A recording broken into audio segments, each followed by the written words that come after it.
Hello दोस्तों, welcome to my YouTube channel electrical AJ. आज हम लोग जो है सिलेबस का डिस्कशन करेंगे एस्टिमेशन एंड कॉस्टिंग का, जो कि हमारे एसएससी जेई एग्ज़ाम के लिए या किसी भी जेई एग्ज़ाम के लिए बेहद ही इम्पोर्टेंट है। ये जो हमारा सिलेबस होगा उसके पहले हम लोग देख लेते हैं कि कितना नंबर का क्वेश्चन जो है पूछा जाता है। यहाँ पे देखिए, जो मैंने चार्ट प्रिपेयर किया था इसमें मैंने प्रीवियस ईयर क्वेश्चन को जो है देखते हुए यहाँ पे नंबर जो है कितना नंबर का क्वेश्चन पूछा हुआ उसको मैंने लिखा है। तो सबसे पहले बेसिक कंसेप्ट में देखे थे हम लोग magnetic circuit, electrical power system में मेजरमेंट, और अभी हम लोग देखेंगे यूई में, या फिर हमारा दूसरा क्या है एस्टिमेशन एंड कॉस्टिंग। इसमें हमारा देखिए 10 से 12 नंबर जो है हर साल पूछा जाता है। इसमें हमारा दो टॉपिक है, यूटिलाइजेशन ऑफ इलेक्ट्रिकल एनर्जी और एस्टिमेशन एंड कॉस्टिंग।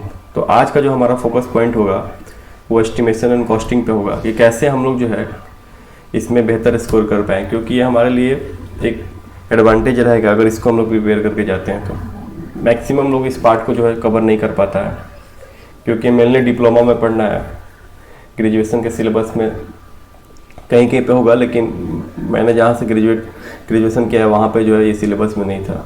डिप्लोमा का टॉपिक है ये एस्टिमेशन एंड कॉस्टिंग। इसमें हम लोग देखेंगे कि क्या क्या हम लोग को पढ़ना है। तो चलिए हम लोग जो है अपना वीडियो शुरू करते हैं।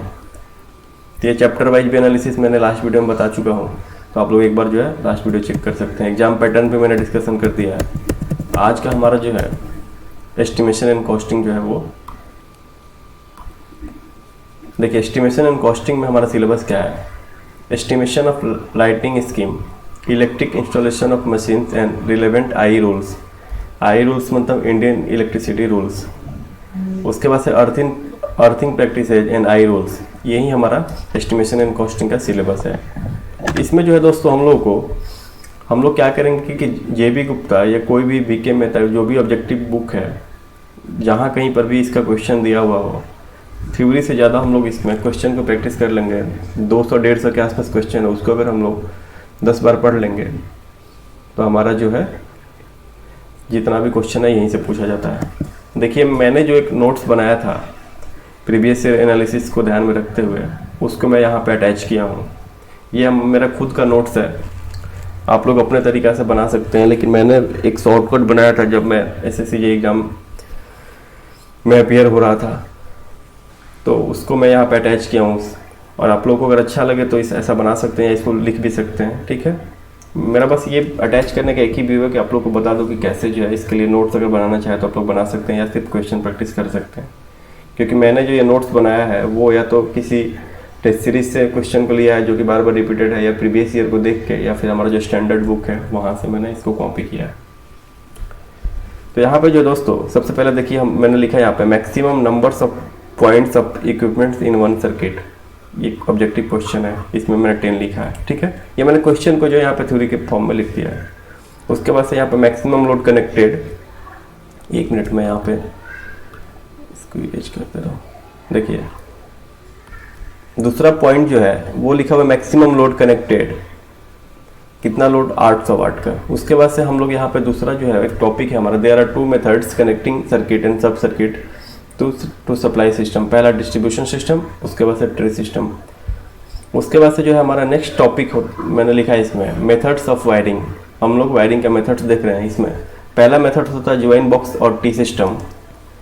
उसके बाद से इसमें हम लोग को क्या पढ़ना है, ज्वाइंट बॉक्स और टी सिस्टम में। इसमें हम लोग को जो है, इसमें मैंने कितना पॉइंट्स लिखा है, 1 2 3 4 5 6 पॉइंट्स मैंने लिखा है इसमें। तो इसमें देखिए पहला पॉइंट क्या है, ज्वाइंट थ्रू सुटेबल कनेक्टर और ज्वाइंट कटआउट्स, ठीक है। टेम्पोररी इंस्टॉल, मतलब मैं शॉर्ट फॉर्म में लिखा हूँ इसको, बस मैं अपने अनुसार बनाया हूँ, आप लोग अपने अनुसार बना सकते हैं। मैं बस मेरा बताने का ही है कि एक जो पॉइंट्स है उससे कितना क्वेश्चन बना हुआ है उसको एक ही जगह लिख लें, ताकि आप लोग को बार बार अलग अलग जगह जाके नहीं पढ़ना पड़े। एक बार ज्वाइंट बॉक्स के बारे में देख लिए 10 क्वेश्चन, 10 पॉइंट, तो हमारा 10 क्वेश्चन हो गया। बस इसमें जितना पॉइंट्स है उतना क्वेश्चन हैं।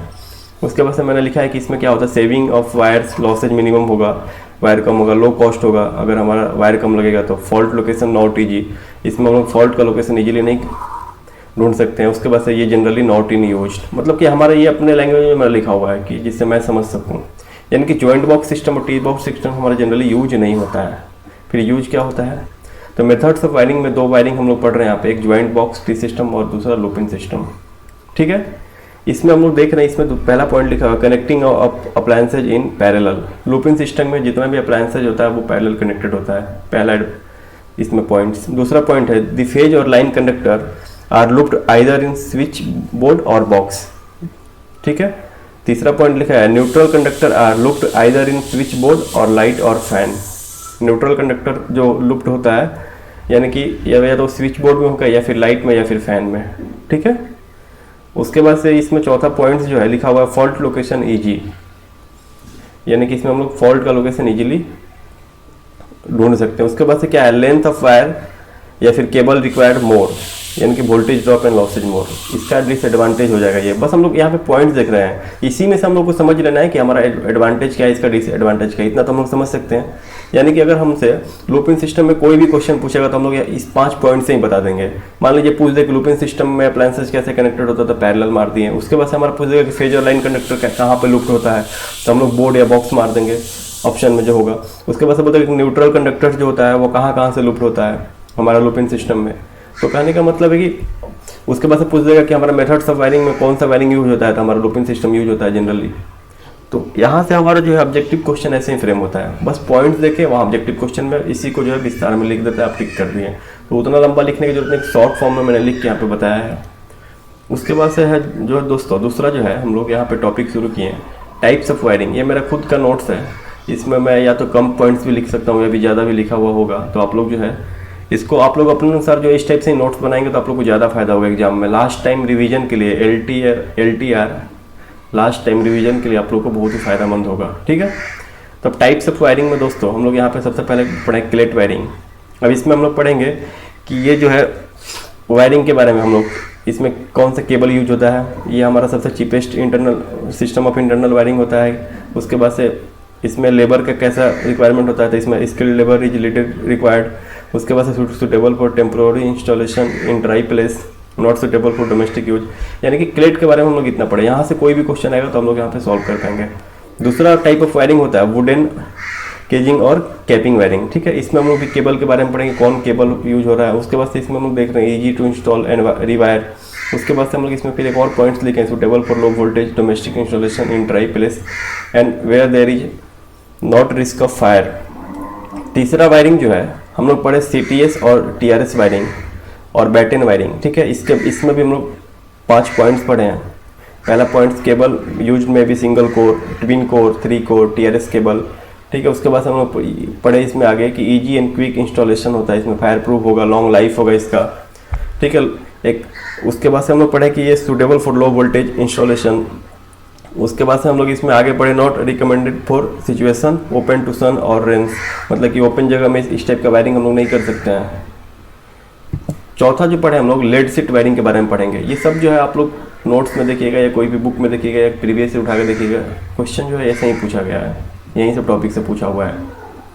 तो लीड सीट वायरिंग में हम लोग फिर यहाँ पर 4-5 पॉइंट लिखे हैं। Low voltage, not use in chemical corrosion, not common use in this day, मतलब ये जनरली यूज नहीं हो रहा आजकल। उसके बाद हम लोग कंड्यूट वायरिंग के बारे में पढ़े हैं, ये कहाँ यूज होता है, इसके बारे में हमारा कौन कंडक्टर यूज होगा, कहाँ यूज होगा, मतलब कहाँ पे इसको यूज कर सकते हैं। उसके बाद से 2 चीज़ यहाँ पे क्वेश्चन पूछा जाता है कि टाइप्स ऑफ वायरिंग जो है 5 टाइप के पढ़े हमारा क्लेट, वुडन, CTS, TRS और लेड सीट कंड्यूट। इसमें पूछता है कि देखिए यहाँ पे मैंने एक टेबल बनाया on the basis of cost, पूछ देता है कि किसमें जो है कॉस्ट ज़्यादा लगेगा कौन से वायरिंग करने में। तो सबसे ज़्यादा कॉस्टली हमारा कंड्यूट वायरिंग होगा। उसके बाद से हमारा लेड सीट वायरिंग होगा। उसके बाद से वुडन केसिंग एंड केपिंग वायरिंग होगा। उसके बाद से TCS और TRS वायरिंग होगा। और सबसे जो है ना लो कॉस्ट होगा हमारा क्लेट वायरिंग, ये हमारा पूछा जाता है, याद रखिएगा सबसे। उसके बाद ये भी पूछा जाता है कि किसमें जो है सबसे कम स्किल का हमारा लेबर रिक्वायरमेंट होगा, कम कॉस्ट होगा। तो कहने का मतलब है कि ये 2 पॉइंट जो है हमारा पूछा जाता है। या फिर आपसे पूछ देगा कि वुडन, कुछ भी देके कुछ भी पूछ सकता है। तो ये इतना पॉइंट्स पता है तो आप कोई भी क्वेश्चन कर सकते हैं। अगर आप देखिए सबसे पहले कि नोट्स बना के पढ़ ले तो बेहतर है। अगर नहीं नोट्स बना के पढ़ पाए तो आप ऑब्जेक्टिव क्वेश्चन को जो है बार बार पढ़ के वहाँ से भी आप कर सकते हैं।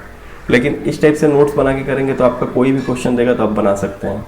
अपने से भी मान लीजिए कुछ भी ऐड करके कुछ अलग पूछ दिया क्वेश्चन में तो आप वहाँ पे सॉल्व कर पाइएगा। मुश्किल से 7 या 8 पेज का है नोट्स, इजीली आप जो है प्रिपेयर कर सकते हैं, खुद से बना सकते हैं। तो मैंने अपने मतलब अनुसार ही इसको लिखा है। तो इसमें बहुत सारी चीज़ आप लोग होगा कि ऐसे लिखा हुआ ऐसा लिखा हुआ, तो आप लोग खुद भी बना सकते हैं पढ़ के। उसके बाद से जो है इसमें मैंने आगे लिखा है types of cable use in internal wiring, कौन कौन सा कि हमारा एक कॉपर कंडक्टर यूज होता है, एक एल्यूमिनियम कंडक्टर यूज होगा अकॉर्डिंग टू कंडक्टर मटेरियल। उसके बाद से नंबर्स ऑफ कोर्स के अनुसार कौन कौन सा होता है, सिंगल कोर होता है, ट्विन कोर होता है, 3 कोर केबल्स होता है, उसके बाद से 2 कोर विथ ECC। उसके बाद से बेसिस ऑफ वोल्टेज रेटिंग के अनुसार भी होता है हमारा 250 440 वोल्ट्स केबल, 650 1100 वोल्ट केबल्स। उसके बाद से टाइप ऑफ इंसुलेशन के अनुसार भी हम लोग जो इंटरनल वायरिंग करते हैं, BIR insulated cable, TRS NCTS cable, lead set cables, PVC cables, waterproof cables, flexible chords and cables, XLPE cables, ये भी इंसुलेशन है। XLPE एक टाइप ऑफ इंसुलेशन ही है। इतना हम लोग देख ले types of cable use in internal wiring, किस किस बेसिस पे, according to material, numbers of cores, basis of voltage grading, type of insulation.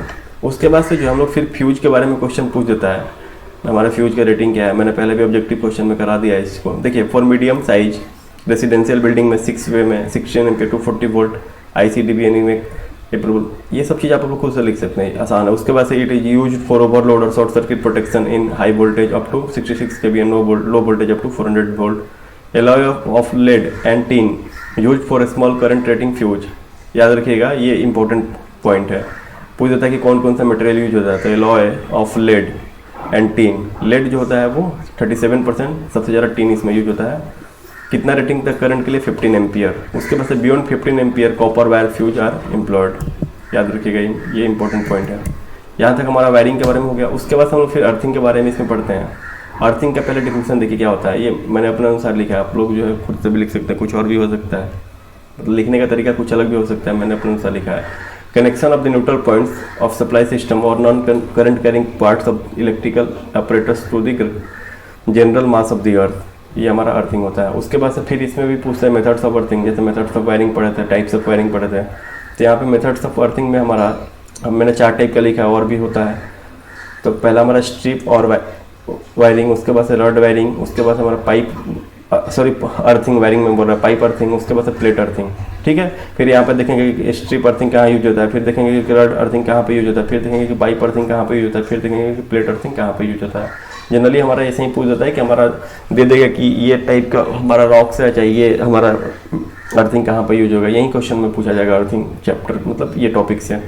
उसके बाद हमारे infections of wiring and installation, हम लोग वायरिंग का इंस्टॉलेशन कैसे करेंगे, उसमें कुछ इंडियन इलेक्ट्रिसिटी का रूल है, उसको देखते हैं हम लोग यहाँ पे। जैसे fuse correct rating on the phase line, उसके बाद से जो कुछ भी यहाँ पे लिखा हुआ है, इसमें कुछ मेरे को जितना लगा मैंने यहाँ पे लिखा हुआ है, फिर आप लोग आगे भी देख सकते हैं। उसके बाद से टेस्टिंग ऑफ वायरिंग इंस्टॉलेशन, जो वायरिंग होगा तो उसका टेस्टिंग किया जाएगा, तब तो उसको फिर हम लोग लोड से या फिर हम लोग रेगुलर बेसिस में उसको यूज करेंगे। तो उसके पहले हम लोग देखिए उसमें क्या क्या करते हैं, कुछ रूल है, इंडियन इलेक्ट्रिसिटी रूल, उसको हम लोग यहाँ पे अप्लाई करके चेक करेंगे। फिर लीकेज देखेंगे, फिर इंसुलेशन रेजिस्टेंस के बारे में देखेंगे। ठीक है, उसके बाद से देखेंगे कि इंसुलेशन रेजिस्टेंस का रेंज क्या होगा। उसके बाद हम PVC वायर है तो उसमें इंसुलेशन रेजिस्टेंस का यूज क्या होगा। तो ये जो है इंपॉर्टेंट है। इसमें मेनली देखिए, आप लोग यहाँ से अगर पढ़ के इस टाइप से नोट्स बना के पढ़िएगा तब लोग बहुत फ़ायदा होगा। उसके बाद से जो है आगे हम लोग एक और पॉइंट, एक और टॉपिक मैंने लिखा है, डिटर्मिनेशन ऑफ टोटल लोड, मैंने कि टोटल लोड हम लोग कैसे फाइंड आउट करेंगे। तो सबसे पहले फ्लोरेसेंट लैंप जो होगा, उसको हम लोग क्या बोलते हैं, चौक टाइप। इसमें 50 वाट का होता है एक। ठीक है, इसमें क्या होता है 40 + 10। उसके बाद से इनकेसेंट लैंप जो होता है ना, ये फैन सॉकेट आउटलेट, ये 60 वाट का होता है। उसके पास से पावर सॉकेट आउटलेट जो होता है वो 100 वाट का होता है, सॉरी 1000 वाट का होता है। एग्जॉस्ट फैन जो होता है एज पर कैपेसिटी उसमें मेंशन होगा। तो हम इससे मान लीजिए कि दे देगा कोई हमारा जो वायरिंग सिस्टम दिया हुआ, पूछ देगा टोटल लोड कितना था, कैसे हम लोग फ्लोरेसेंट लैंप होगा तो क्या होगा, इनकेसेंट लैंप होगा तो क्या होगा, पावर सॉकेट होगा तो क्या होगा, ये हम लोग यहाँ से ऐड करके फाइंड आउट कर सकते हैं। ठीक है, उसके बाद से है जो है यहाँ पे एक और टॉपिक पढ़े थे हम लोग, डिटर्मिनेशन ऑफ नंबर्स ऑफ सब सर्किट्स, मतलब सब सर्किट्स में हम लोग कितना लोड देंगे, कितना लाइट देंगे, वो हम लोग यहाँ पे पढ़ेंगे। In one light and fan सब सर्किट में मैक्सिमम जो है लोड जो होगा वो 800 वाट का होगा, मैक्सिमम नंबर ऑफ पॉइंट जो होगा वो 10 पॉइंट हम लोग दे सकते हैं। ठीक है दोस्तों, याद रखिएगा, in one light and fan सब सर्किट। ठीक है, मैक्सिमम लोड 800 वाट और मैक्सिमम नंबर ऑफ पॉइंट 10 दे सकते हैं। उसके बाद इन पावर सब सर्किट, वो तो हमारा वन लाइट एंड फैन सब सर्किट था, ये हमारा मेन पावर सब सर्किट में हम लोग कितना लोड दे सकते हैं, 3000 वाट तक हम लोग वहाँ पर 3000 वाट तक हम लोग लोड दे सकते हैं। नंबर्स ऑफ सॉकेट्स आउटलेट जो है वो 2 दे सकते हैं, 2 से ज़्यादा सॉकेट आउटलेट नहीं दे सकते हैं। उसके बाद से इसमें हम लोग आगे देख रहे हैं कि determination of size of conductor for internal wiring. Conductor का साइज हम लोग इंटरनल वायरिंग के लिए एक बार एल्यूमिनियम एक बार कॉपर देखेंगे। उसके बाद से हम लोग यहाँ पे देखेंगे, यहाँ पे लिखा हुआ है देखिए 1 square mm for copper, 1.5 square mm for aluminium. उसके बाद से minimum size mainly for mechanical reason. ये सब मतलब जो भी ये पॉइंट्स लिख लेने से अगर कोई भी क्वेश्चन को आएगा तो आप लोग, मैं बार बार ये पॉइंट रिपीट कर रहा हूँ कि आप लोग क्वेश्चन भी पढ़ेंगे 150 क्वेश्चन, तो वहाँ से 10 क्वेश्चन आप लोग सही कर पाएंगे। लेकिन अगर हो गया कि एक दो क्वेश्चन से वहाँ से नहीं पूछा, यहाँ बीच से कुछ पूछ दिया, तो आप लोग को अगर एक्चुअल चीज़ पता है तो वो पढ़ के आप नोट्स बना लेंगे, इस टाइप से नोट्स बना लेंगे तो आपको बहुत फ़ायदा करेगा। उसके बाद से इसमें देखिए minimum cross section of conductor that are used for power wiring. ये हमारा क्या था, इंटरनल वायरिंग के लिए। ये हमारा क्या है, पावर वायरिंग के लिए एल्यूमिनियम का साइज क्या होना चाहिए, कॉपर का साइज क्या होना चाहिए, दोनों में अंतर है। ये हमारा इंटरनल वायरिंग के लिए, ये हमारा पावर वायरिंग के लिए है। उसके बाद से हम लोग फिर देखते हैं overhead transmission and distribution lines में क्या क्या चीज़ होता है। हमारा सपोर्ट्स होता है, क्रॉस आर्म्स होता है, इंसुलेटर होता है, कंडक्टर होता है, स्टेज एंड लाइटनिंग अरेस्टर होता है। उसके बाद से हमारा कंटिन्यूअस अर्थवायर होता है, वी गार्ड्स होता है, जो कुछ भी यहाँ पे लिखा हुआ उसके बारे में लिखा हुआ उसको आप लोग देख सकते हैं।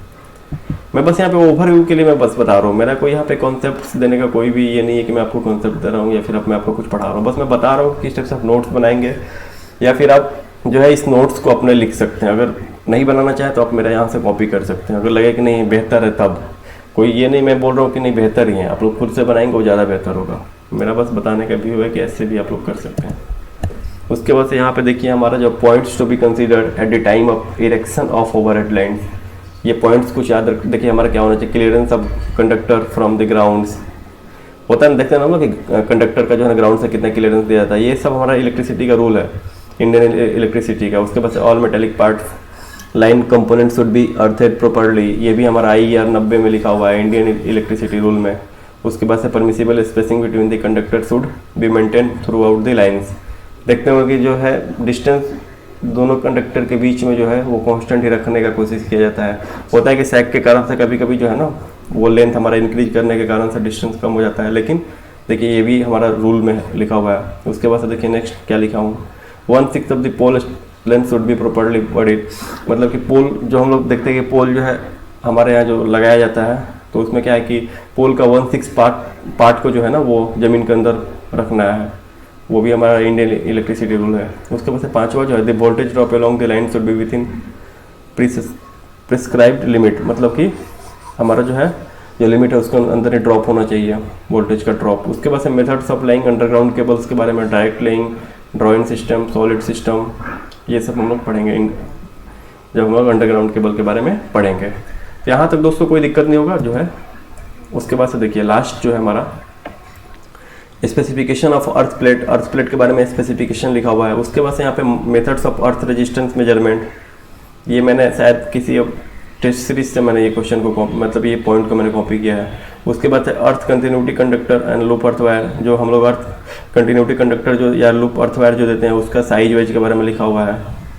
उसके बाद से आई रूल्स के बारे में लिखा हुआ है, Indian electricity rule. I rule 44 जो है देखिए स्टार मार्क किया हुआ है, बहुत इंपॉर्टेंट है। इसमें क्या लिखा हुआ है, इंस्ट्रक्शन फॉर द, क्या लिखा हुआ है पढ़ नहीं पा रहा हूँ, of person suffering from electric shock. ये जो है I44 आप लोग देख लेंगे, किसी न किसी बुक में मिल जाएगा, ये इंपॉर्टेंट है। I rule 45, I rule 37, I rule 38, I rule 39, I rule 51, I rule 30 में क्या लिखा हुआ है, service lines and apparatus consumers premises. ठीक है, ये भी नहीं पढ़ा जा रहा, I30 है ये।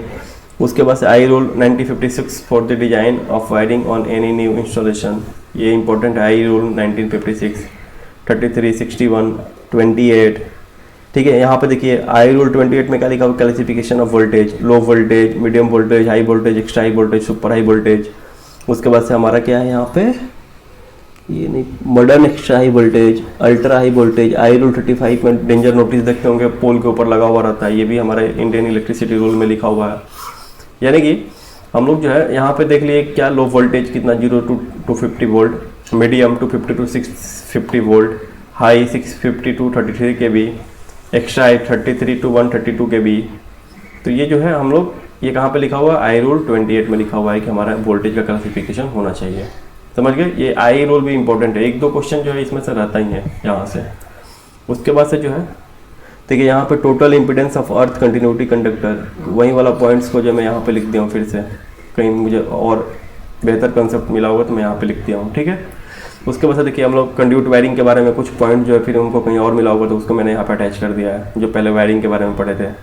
उसके बाद से अर्थिंग जो है, अर्थ ऑब्जेक्ट, अर्थ क्या लिखा हुआ है, इलेक्ट्रोड, अर्थ कंटिन्यूटी कंडक्टर, ECC क्या होता है। कहने का मतलब है कि ओवरऑल जो है हम लोग पूरा पढ़ते हैं, उसके बाद से टेस्ट सीरीज देते हैं, तो वहाँ से भी जो हम लोग को इंपॉर्टेंट पॉइंट नजर आता है तो उसको भी लिख लेना चाहिए। क्या होता है कि हम लोग उस समय तो याद रहेगा लेकिन बाद में भूल जाता है। नोट्स में लिखा रहने से क्या होगा, क्या लास्ट टाइम रिवीजन का बहुत फायदेमंद करता है। तो पूरा पॉइंट लिखने की जरूरत नहीं है। जैसे देखिए मैंने लिख दिया छोटा छोटा पॉइंट्स बना के, जैसे हेडिंग दे दिया, कुछ लिख दिया, तो क्या होगा कि आप रिलेट कर पाएंगे इजीली, और आपको जो है एग्जाम जब में बैठेंगे तो बहुत ही फायदा होगा।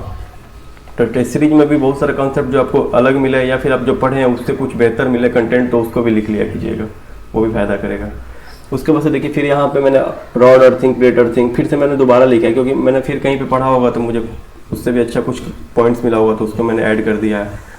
प्लेट अर्थिंग, पाइप अर्थिंग, क्योंकि वहाँ पे लास्ट में जब मैंने अर्थिंग के बारे में पढ़ा था तो ये मैंने कम ही पॉइंट लिखा था, यहाँ पे छोटा छोटा 2-3 पॉइंट लिखा हुआ था, यहाँ पे उससे भी ज़्यादा मुझे और बेहतर कॉन्सेप्ट मिला तो मैंने यहाँ पे फिर से उसका नोट्स बना दिया। आई रूल फिर मैंने यहाँ पे ऐड किया, जो आई रूल मुझे छूट गया था। देखिए for low voltage, medium voltage, हमारा वोल्टेज का क्या बोलते हैं वो रेगुलेशन के बारे में लिखा हुआ है शायद। For high voltage 6% on higher and -9% lower side for extra high voltage.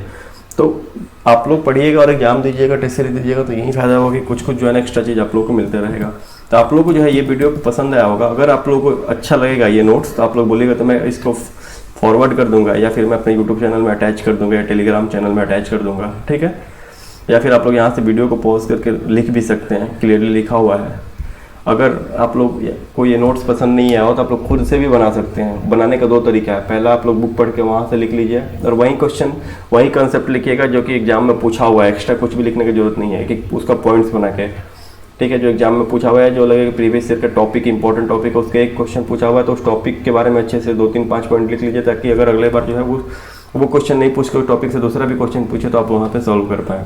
मेरा कहने का भी यही है, ठीक है। उसके बाद से अगर इससे भी नहीं होता है तो टेस्ट सीरीज दीजिएगा, तो वहाँ से भी कुछ अच्छा कंटेंट मिले। कोई भी टेस्ट सीरीज, किसी का भी टेस्ट सीरीज दीजिएगा तो वहाँ से भी आप नोट आउट कर सकते हैं नोट्स में, ठीक है दोस्तों। और नोट्स हमको ऐसा ही बनाना चाहिए कि हमारा जो लास्ट टाइम रिवीजन होता है, मैं लिख दे रहा हूँ यहाँ पे, उसके लिए काम आ जाए। लास्ट टाइम रिवीजन, LTR या फिर LMR, लास्ट मिनट रिवीजन, ये दोनों के लिए हम लोग को नोट्स बनाना चाहिए। ये नहीं कि पूरा कंटेंट नहीं लिखना है, बस ऐसा करना है कि हमको देख के याद आ जाए कि हाँ इसका पूरा मैं लाइन अपने से लिख दूँ, या फिर क्वेश्चन है तो मैं सॉल्व कर दूँ।